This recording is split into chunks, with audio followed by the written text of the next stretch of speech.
दबाटार this is flight AI 171 take off के बाद engine 2 fail हो गया है ऑल्टीट्यूड होल्ड नहीं हो रहा रिक्वेस्टिंग इमीडिएट रिटर्न मीटे AI 171 अंडरस्टूड आपको रिटर्न का क्लियरंस मिल गया है करंट ऑल्टीट्यूड और हेडिंग क्या है बस 625 फीट पे है कंट्रोल रिस्पांस बहुत स्लो है हेडिंग 040 रखने की कोशिश कर रहा हूँ शायद हम रनवे तक ना पहुंच पाए oh my God Copy that AI 171 turn left 020 I repeat turn left 020 अब सिर्फ 2 नॉटिकल माइल्स दूर है रनवे से सारी इमरजेंसी टीम स्टैंड बाय पे है डू नॉट पैनिक दोनों इंजन फेल हो गए अब हम ग्लाइड मोड पे पोस्ट लैंडिंग करनी पड़ेगी लोकेशन मेघानी नगर लेकिन वो तो एकदम डेंसली पॉपुलेटेड एरिया है। आखिरी रिक्वेस्ट अगर बात करते करते सिग्नल लॉस्ट हो जाए तो प्लीज मेरी बेटी से कह देना कि पापा उससे बहुत प्यार आपको कुछ नहीं होगा हम सब आपके साथ हैं मैं पूरी कोशिश कर रहा हूँ उनकी मदद करने की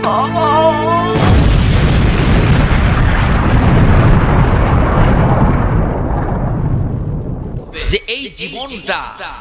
আমাদের ক্ষণকালের জন্য ক্ষণস্থায়ী সবাইকে একদিন মৃত্যুবরণ করতে হবে মৃত্যুর এই চিরন্তন সত্য থেকে কেউ বাঁচতে পারবে না পারবে কেউ না আপনিও না আমিও না পৃথিবীর কোনো মানুষ মৃত্যুর হাত থেকে রেহাই পাবে না আজকে হয়তো আপনাদের গ্রাম থেকে দুইজন চলে গেছে ধীরে ধীরে আপনাদের গ্রামের সমস্তটাই চলে যেতে হবে আমাদের সমস্তকেই চলে যেতে হবে এই পৃথিবীতে কেউ চিরদিন থাকবে না তার প্রমাণ আল্লাহ তাআলা পবিত্র কোরআন কারীমের মধ্যে বলছেন আল্লাহ পাক রব্বুল আলামিন বলেন ইন্নাকা মাইয়িতুন ওয়া আন্নাহুম মাইয়িতুন আল্লাহ পাক রব্বুল আলামিন নবীকে সম্বোধন করে বলেন হে নবী শোনো ইন্নাকা মাইয়িতুন ওয়া আন্নাহুম মাইয়িতুন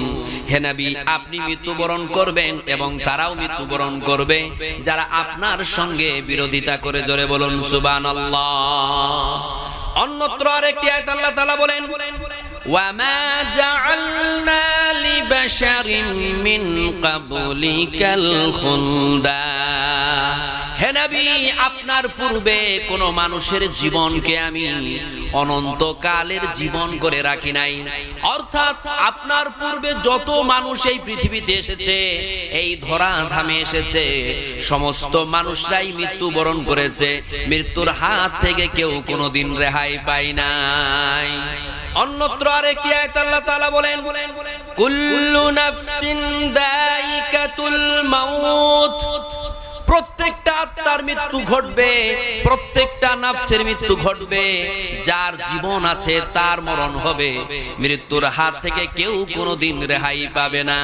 ওয়া নাবলুয়াকুম বিশ-শাররি ওয়াল খাইরি ফিতনাতান ওয়া ইলাইনা তুরজাউন এবং আমি মানুষকে ভালো এবং মন্দের মধ্যে পতিত করে পরীক্ষা করতেছি এবং তোমাদের সকলকেই আমার কাছে প্রত্যাবর্তন করতে হবে আমার কাছে ফিরে আসতে হবে জোরে বলুন সুবহানাল্লাহ।